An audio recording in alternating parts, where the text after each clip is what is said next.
Hi കൂട്ടുകാരെ, എൻ്റെ video കാണുന്ന എല്ലാ കൂട്ടുകാർക്കും സുഖമാണല്ലോ. ഞാനിന്നിവിടെ അരിപ്പൊടിയും മുട്ടയും കൊണ്ടുള്ള ഒരു 4 മണി പലഹാരമാണ് തയ്യാറാക്കിയിരിക്കുന്നത്. ഇത് കഴിക്കാൻ നല്ല ടേസ്റ്റാണ്. അരിപ്പൊടിയും മുട്ടയും കൊണ്ടുള്ള പലഹാരം തയ്യാറാക്കാനായിട്ട് 2 മുട്ട ഒരു ബൗളിലേക്ക് നമുക്ക് ഒഴിച്ചു കൊടുക്കാം.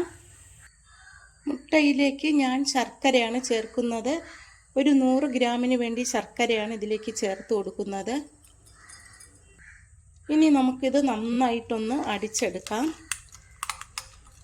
കുറേ സമയം നല്ലതുപോലെ അടിച്ച് പതപ്പിച്ചെടുക്കാം. നല്ലതുപോലെ അടിച്ചെടുത്തു. ഇതിലേക്ക് ഇനി 200 ml അരിപ്പൊടി ഇട്ട് കൊടുക്കാം. ഇത് പത്തിരിക്കുള്ള അരിപ്പൊടിയാണ്. പത്തിരിയുടെ അരിപ്പൊടിയാണെങ്കിൽ നല്ല സോഫ്റ്റായിട്ട് കിട്ടത്തുള്ളൂ.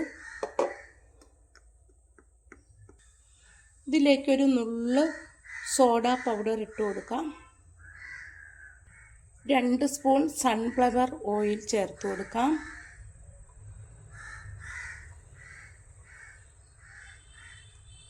ഇനി നമുക്കിതെല്ലാം കൂടി നന്നായിട്ട് മിക്സ് ചെയ്തെടുക്കാം. ഇതിലേക്ക് കുറച്ച് ഏലക്കാപ്പൊടി ചേർത്ത് കൊടുക്കാം. മാവ് കുറച്ച് കട്ടിയായതുകൊണ്ട് അതിലേക്ക് നമുക്ക് പാലൊഴിച്ച് കുഴയ്ക്കാം. ആവശ്യത്തിന് ഒഴിച്ചാൽ മതിയാകും. കുഴച്ച് നോക്കിയിട്ട് വേണമെങ്കിൽ കുറച്ചുകൂടി ചേർത്ത് കൊടുക്കാം. ഒരു കളറിന് വേണ്ടിയിട്ട് കുറച്ച് മഞ്ഞൾപ്പൊടിയാണ് ഞാൻ ചേർക്കുന്നത്. നന്നായിട്ട് മിക്സ് ചെയ്ത് കൊടുക്കാം. അധികം ലൂസാവാൻ പാടില്ല.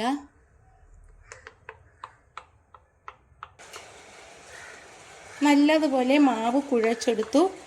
ഈ ഒരു പരുവത്തിനാണ് കുഴച്ചെടുക്കാനുള്ളത്. കട്ടിയാകാനും പാടില്ല, ലൂസാകാനും പാടില്ല. ഇത് നമുക്കിനി ചുട്ടെടുക്കാം. ഒരു പാൻ ചൂടാകുമ്പോൾ നമുക്കതിലേക്ക് വെളിച്ചെണ്ണ ഒഴിച്ചു കൊടുക്കാം. വെളിച്ചെണ്ണ ചൂടായി അതിലേക്ക് നമുക്ക് ഓരോ സ്പൂൺ വീതം ഒഴിച്ചു കൊടുക്കാം. കുറച്ച് വെളിച്ചെണ്ണ ഒഴിച്ചാൽ മതിയാകും.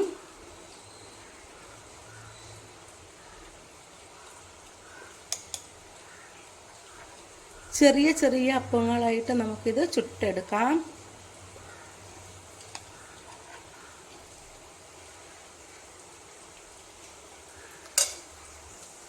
ഇനി ഒരു അടപ്പ് വെച്ച് അടച്ചു കൊടുക്കാം.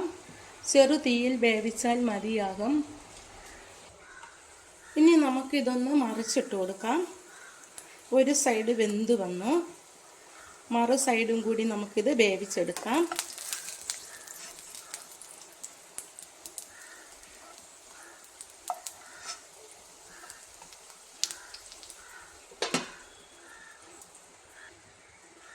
ഇനി നമുക്കിത് കോരി മാറ്റാം.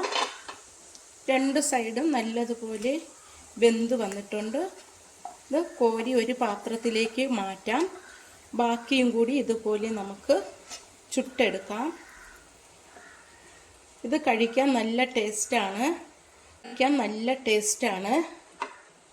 എള്ളും മുട്ടയും അരിപ്പൊടിയും കൊണ്ടുള്ള പുതിയ ഒരു സ്നാക്കാണ് ഞാനിവിടെ തയ്യാറാക്കിയിരിക്കുന്നത്.